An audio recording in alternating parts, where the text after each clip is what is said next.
बिहार की राजनीति में बुधवार को सड़क पर एक बार फिर बड़ा सियासी संघर्ष देखने को मिला।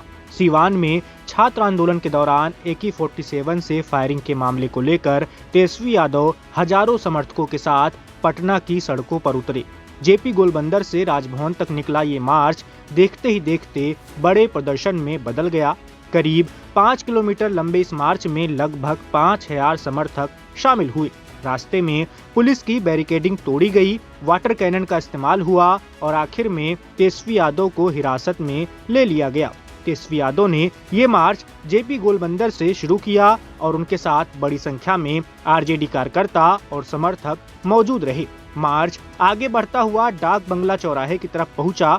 यहाँ पुलिस ने रास्ता रोकने के लिए बैरिकेडिंग की थी। तेजस्वी यादव समर्थकों के साथ बैरिकेडिंग पार कर आगे बढ़ गए।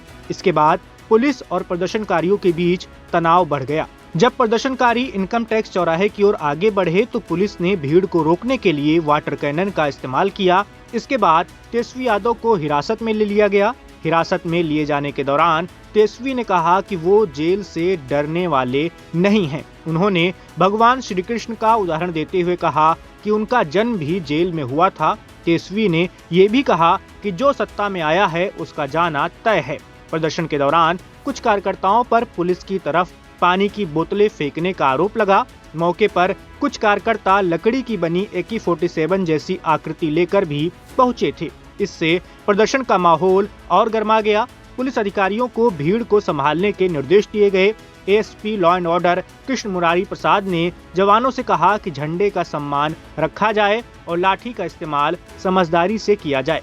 इस पूरे प्रदर्शन की एक और खास बात ये रही कि तेजस्वी यादव करीब 5 साल बाद इस तरह सड़क पर संघर्ष करते हुए दिखाई दिए हैं। इससे पहले 2021 में बिहार सरकार के एक प्रस्ताव के खिलाफ उन्होंने सड़क पर उतरकर प्रदर्शन किया था।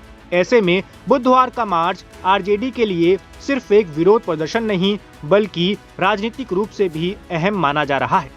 प्रदर्शन के बाद पटना के IG जितेंद्र राणा ने पूरे घटनाक्रम को लेकर जानकारी दी। उन्होंने कहा कि राजभवन मार्च गांधी मैदान से शुरू हुआ था और इनकम टैक्स गोलबंदर पर आकर समाप्त हुआ। उन्होंने बताया कि प्रतिनिधि मंडल को लोक भवन में मिलने का समय मिला है और वहां जाकर अपनी मांगे वो रख सकते हैं। IG ने ये भी कहा कि कुछ लोगों को हिरासत में लिया गया था, जिनमें से कुछ लोग लोक भवन जाने के लिए रवाना हो चुके हैं।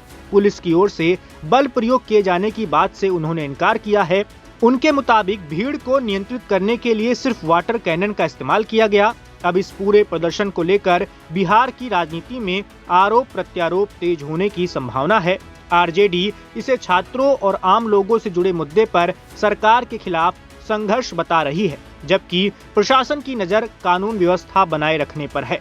तेजस्वी यादव की हिरासत, बैरिकेडिंग तोड़ने की घटना, पुलिस पर वाटर कैनन इस्तेमाल और प्रदर्शन के दौरान बोतलें फेंके जाने के आरोप ने इस मार्च को बड़ा राजनीतिक मुद्दा बना दिया है।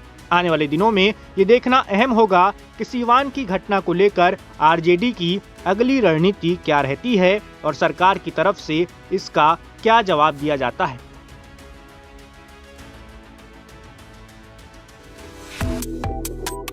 Subscribe to One India and never miss an update. Download the One India app now.